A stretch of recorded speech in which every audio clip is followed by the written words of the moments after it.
Online BSc physics में आप सभी का स्वागत है। नेक्स्ट चैप्टर आप लगाओ, नेक्स्ट चैप्टर की हेडिंग लगाओ। इसमें नेक्स्ट चैप्टर है बोलिए बीजगणित।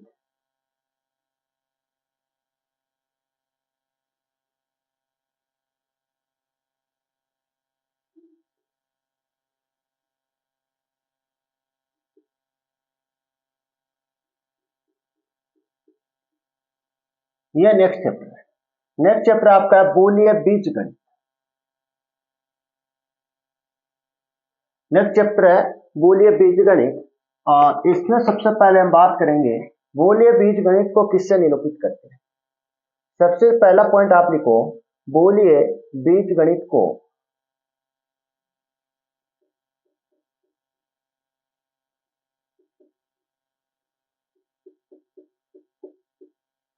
गणित को बीज से निरूपित करते हैं।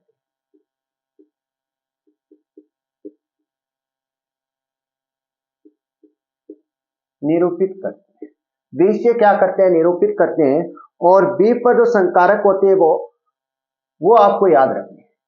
बी पर हम कौन कौन से संकारक लगा सकते हैं, प्लस लगा सकते हैं, डॉट लगा सकते हैं, डैश लगा सकते हैं। डैश मतलब प्राइम, और इस डैश का मतलब है, इस डैश का मतलब है पूरक।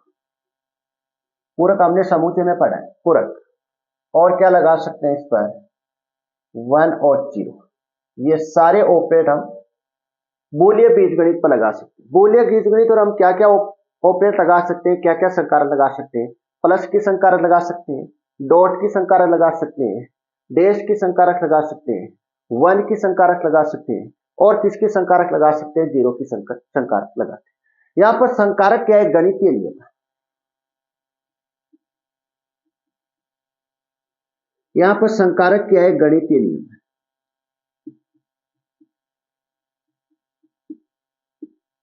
क्या गणितीय नियम, ये साधारण गणित का नियम नहीं है। जैसे प्लस संकारक, डॉट संकारक। संकारक का मतलब गणितीय नियम, प्लस गणितीय नियम, डॉट संकारक गणितीय नियम, डैश संकारक गणितीय नियम हो सकता है, 1 गणितीय नियम हो सकता है, और 0 गणितीय नियम हो सकता है। संकारक का मतलब होता है गणितीय नियम। तो हम बी पर कौन कौन से संकारक लगा सकते हैं, ये आपको ध्यान में रखने हैं। क्वेश्चन में आपको दिया हुआ सकता है, क्वेश्चन में आपको या तो इस प्रकार से दिया हुआ सकता है, या आपको इतना ही दिया हुआ सकता है, बी पोस्टर में लिखा हो सकता है बोलिए बीजगणित। बोलिए बीजगणित का यह आपको लिखा हुआ जा सकता है इस प्रकार से, कितना लिखा। इन तीनों में से एक टर्म आपको क्या मिल जाएगी, क्वेश्चन में मिल जाएगी। अब इसके क्या कुछ प्रॉपर्टी है, वो प्रॉपर्टी देखते हैं, गुणधर्म देखते हैं। बोलिए बीजगणित के गुणधर्म। नेक्स्ट एरो लगा के लिखना, बोलिए बीजगणित के गुणधर्म। बोलिए बीजगणित के हमको क्या दे जानने, गुणधर्म जानने। बोलिए बीजगणित के गुणधर्म। तो इसमें फर्स्ट पॉइंट लगाना, क्रम विनिमय।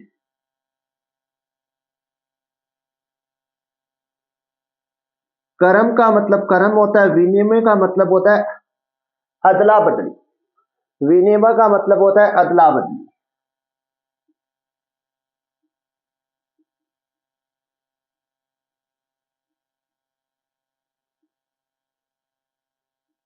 अदला बदली, यहां पर अदला बदली किसका करना है, क्रम का करना है।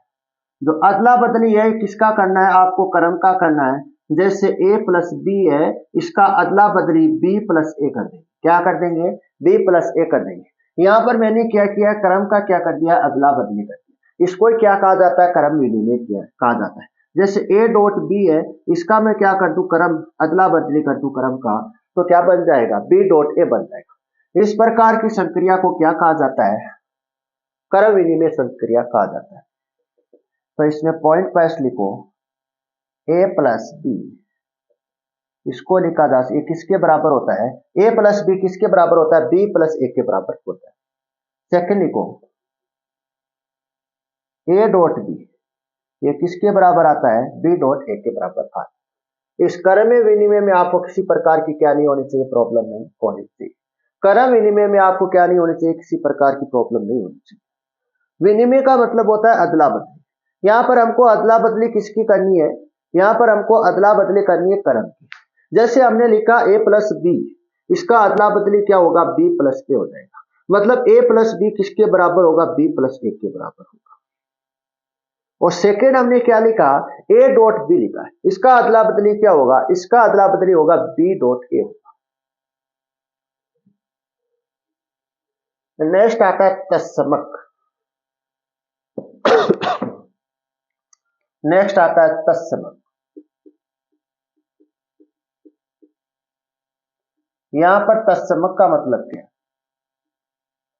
यहां पर तत्समक का मतलब क्या है, तत्समक का मतलब है जैसे हम फिजिक्स में पढ़ते हैं, कोई वस्तु है हमारे पास, ध्यान से सुनना पहले इस कॉन्सेप्ट को। ये हमारे पास कोई वस्तु है और इस वस्तु पर बाह्य बल लगाते हैं, क्या लगा रहे, बाह्य बल लगा रहे, और वस्तु की आकृति में क्या नहीं हो, परिवर्तन नहीं हो, वस्तु की आकृति में परिवर्तन नहीं हो। हमने क्या किया, किसी वस्तु पर बाह्य बल लगाया और इस बाह्य बल लगाने पर वस्तु की आकृति में क्या नहीं है, कोई परिवर्तन नहीं, मतलब आकार में कोई परिवर्तन नहीं है। तो इस वस्तु को हम क्या बोलते हैं, दरन पिंड बोलते हैं। क्या बोलते हैं, दरन पिंड बोलते हैं। क्या बोलते हैं, दरन पिंड या दरन वस्तु बोलते हैं, रिजिड बॉडी बोलते हैं। क्या बोलते हैं, रिजिड बॉडी या दरन पिंड बोलते हैं। इसी प्रकार से तस्मक तस्मक तस्मक का मतलब होता है हमारे पास कोई ए है, कोई सदस्य क्या ए है, और इस सदस्य पर मैं क्या लगाऊं, गणितीय नियम लगाऊं, मतलब क्या लगाऊं, संकारक लगाऊं। जैसे मैं लगा दूं प्लस, प्लस संकारक आ रहा है, इसमें क्या आ रहा है, ऑपरेट आ रहा है, संकारक आ रहा है ये प्लस, और इनमें से मैं लगा लूं जीरो, जीरो लगा लूं, तो हमारे पास क्या आ रहा है, वही सदस्य आ रहा है, वापस क्या आ रहा है, वही सदस्य हमारे पास मिल रहा है। मतलब तस्मक का मतलब होता है हमारे पास कोई सदस्य ए है और इस सदस्य पर हम क्या लगा दें, गणितीय नियम लगा दें, मतलब संकारक लगा दें। मतलब संकारक लगाने के बाद सदस्य में क्या नहीं हो, कोई प्रकार का परिवर्तन नहीं, वही सदस्य हमको मिल जाए, तो इस प्रकार के सदस्य को क्या बोलते हैं, तस्मक बोलते हैं। इस प्रकार के सदस्य को क्या बोलते हैं, तस्मक बोलते हैं। अब ध्यान से सुनना, इसमें पॉइंट नंबर 5 लिखना, इसमें आप पॉइंट नंबर 5 लिखना। हमारे पास क्या है, कोई सदस्य ए है और ये सदस्य में क्या लगा रहा हूं, गणितीय नियम लगा रहा हूं, तो संकारक लगा, संकारक लगाने पर इस पर क्या मिल रहा है, वापस वही, आपको वापस क्या मिल रहा है, वही मिल रहा है। मतलब हमारे पास क्या है, कोई सदस्य ए है और इस सदस्य पर मैं क्या लगा रहा हूं, गणितीय नियम लगा रहा हूं, मतलब संकारक लगा रहा हूं। मैंने प्लस और किसके साथ किया, जीरो के साथ किया है, तो यहां पर क्या आएगा, वापस वही सदस्य आ जाएगा। इस सदस्य को क्या बोला जाता है, तत्समक बोला जाता है। और इस प्रकार से, और सेकंड है, मैंने एक के साथ क्या, डॉट की संक्रिया लगाई, किसकी संक्रिया लगाई, डॉट की और वन की संक्रिया लगाई। डॉट की और वन की संक्रिया लगाने पर हमारे पास क्या आ रहा है, वही सदस्य वापस मिल रहा है। इस प्रकार के सदस्य को क्या बोलते हैं, तत्समक सदस्य बोलते हैं। अगला लिखो 3 नंबर, बर्टन नियम। बर्टन नियम, माना कि बोलिए बीजगणित में कोष्टक में बोलिए बीजगणित में भी लिख लेना, बोलिए बीजगणित में 3 सदस्य ए बी सी है, तब ए बी सी किस में विलोम करेंगे, बी में विलोम करेंगे। मतलब किस में विलोम करेंगे, बोलिए बीजगणित में क्या करते हैं, विलोम करते हैं। तो ध्यान में रखना, फर्स्ट है, इसमें फर्स्ट आएगी, फर्स्ट प्रॉपर्टी आएगी ए प्लस बी डॉट्स, इसको किस प्रकार से लिखें। अब ध्यान से सुनो, बिल्कुल आपको रटने की जरूरत नहीं है, एक एक चीज ध्यान से समझना। मैंने क्या लिखा, ए प्लस बी डॉट सी लिखा, ये इसको हमें क्या करना है, अंदर ऑपरेट कराना, इसको हमें क्या करना है, अंदर ऑपरेट कराना है। तो ए प्लस को हमें ऑपरेट कराना, पहले मैं किसके साथ ऑपरेट करा रहा हूं, बी के साथ ऑपरेट करा रहा हूं, किसके साथ ऑपरेट करा रहा हूं, तो क्या बनेगा, ए प्लस बी बन जाएगा। क्या बन जाएगा? ए प्लस, यहां पर चिन्ह किसका है? डॉट का। फिर मैं एक को इसको किसके साथ ऑपरेट करा रहा हूं? सी के साथ ऑपरेट करा रहा हूं, तो ए प्लस सी बन जाएगा। तो इसको मैं क्या लिख सकता हूं? बराबर में मैं लिख सकता हूं A plus B dot dot A plus C, A plus C. इसी प्रकार से मैं लगाऊं डॉट की संक्रिया। किसकी संक्रिया? डॉट की संक्रिया देखते हैं। अब ध्यान से ए डॉट बी प्लस सी, इस ए और डॉट की क्या लगानी है? अंदर कोष्टक के अंदर संक्रिया करनी है। ए डॉट की आपको संक्रिया सबसे पहले किसके साथ करनी है? बी के साथ करनी है। तो ए डॉट बी, बीच में चिन्ह किसका? प्लस का, प्लस का। फिर ए डॉट बी की आपकी संक्रिया किसके साथ करोगे? सी के साथ करोगे। तो ए डॉट क्या आ जाएगी? सी आ जाएगी। तो ये किसके बराबर होगा? ये होगा A dot B plus A dot C आ जाएगा, ए डॉट सी। अब ध्यान से सुनना, अगर मैं आपको इसी प्रकार से दूं कि A plus B dot A plus C, इसको आपको करना है, तो ध्यान से सुनना, यहां पर कॉमन क्या दे? सबसे पहले इस टर्म को देखना है, इसमें क्या कॉमन? ए से मतलब ए, दोनों में कॉमन क्या आ रहा है? ए आ रहा है। फिर और क्या कॉमन आ रहा है? इसमें भी प्लस आ रहा है और इसमें भी क्या आ रहा है? प्लस आ रहा है। तो ये प्लस आ रहा है। बाकी की बची हुई संख्या को आप बाकी की बची हुई संख्या को लिख सकते। इसी प्रकार से इसको देखें तो A dot B plus A dot C, इन दोनों में क्या कॉमन आ रहा है? ए कॉमन आ रहा है। और दोनों में क्या कॉमन आ रहा है? डॉट कॉमन आ रहा है। बची हुई को आप लिख दो, ये बन गई। इस प्रकार से आपके थ्योरम में काम में आने ये चार प्रॉपर्टी है इसकी, बूलियन बीजगणित की चार प्रॉपर्टी, चारों प्रॉपर्टी ये थ्योरम करेंगे, उस थ्योरम में आपके काम में आएगी। अगर आपको ये चार प्रॉपर्टी आपको नहीं समझ पा रहे हो ना, तो ये समझ लेना आपसे थ्योरम नहीं हो पाएगी। पूरी की पूरी ये जो थ्योरम आएगी उन चारों प्रॉपर्टी पर डिपेंड करेगी। अगर मैं इसको या लगा के लिखूं अथवा लगा के लिखूं इस प्रकार से, A plus B dot A plus, इसको आप लिख सकते हो A plus cos B dot C, A dot B plus A dot C, इसको आप लिख सकते हो A dot cos B plus C लिख सकते हो। ये हो गई हमारी तीसरी प्रॉपर्टी। अब एक लास्ट प्रॉपर्टी है, यहां तक उतारो, यहां तक उतारो, यहां तक आपको किसी प्रकार की प्रॉब्लम नहीं आनी चाहिए।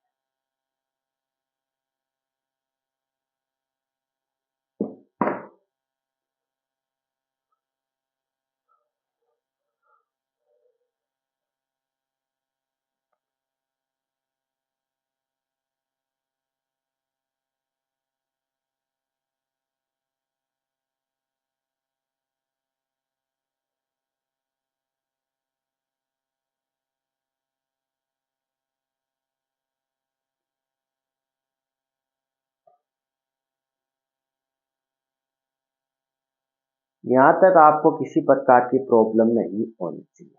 चैप्टर हमने नया स्टार्ट कर दिया, चैप्टर का नाम है बूलियन बीजगणित। ये आपके 3 दिन में आपको पूरी कंप्लीट करवा, कम से कम इसके लेक्चर होंगे 15, 10 से लेकर 15 के बीच में इनके लेक्चर बनेंगे।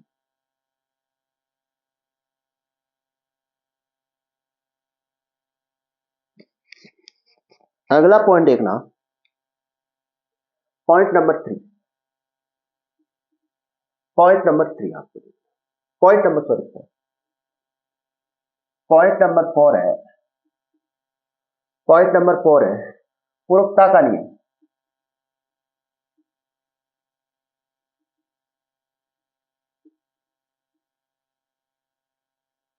पूरकता का नियम, पूरकता का नियम। अब ध्यान से सुनना, पूरकता का नियम। माना कि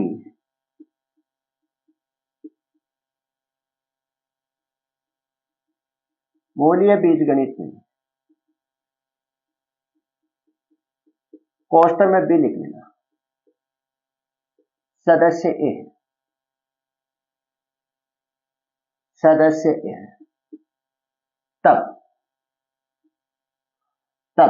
एक इसमें विलोम करेगा, बूलियन बीजगणित में विलोम करेगा, बी में विलोम करेगा, तो पूरकता पूर्वकता क्या होगी, ए डॉट ए डॉट नहीं ए प्राइम ए डैश बी होगी। पूर्वकता क्या होगी, ए डैश बी होगी। इसको लिखा जाता है ए प्लस ए डैश बराबर मान कितना आता है, 1 आता है। मतलब हम क्या लगा दे, ये संकरिया लगा। पूर्वकता की संकरिया एक के साथ लगाने पर क्या आती है, पूर्वकता की यहाँ पर जो संकरिया वो कौन सी है, प्लस की है। पहले हम क्या कर रहे हैं, प्लस की संक्रिया लगा रहे हैं। किसके साथ लगा रहे हैं, एक के साथ लगा रहे हैं। पूरकता की जो संक्रिया है, पूरकता है, वो प्लस की संक्रिया लगा रहे हैं। पूरकता के साथ हम क्या करें, प्लस की संक्रिया लगा रहे हैं। ये तो क्या है पूरकता, ये तो क्या है पूरकता है, और ये क्या है प्लस की संक्रिया। ये एक के साथ लगाने पर क्या आ रहा है, 1 आ रहा है। और दूसरी देख लो, दूसरी है डॉट की संक्रिया। डॉट की संक्रिया लगाने पर क्या मिल रहा है, 0 मिल रहा है। क्या मिल रहा है, 0। ये चारों की चारों प्रॉपर्टी आपको याद होनी चाहिए। इसके बाद आज की थ्योरम स्टार्ट करेंगे। ये चारों की चारों प्रॉपर्टी आपको याद होनी चाहिए। इसके बाद हम करेंगे इसकी थ्योरम। नेक्स्ट क्लास से हम थ्योरम स्टार्ट करेंगे और ये चारों की चारों प्रॉपर्टी आपको याद होनी चाहिए, पहली बात है।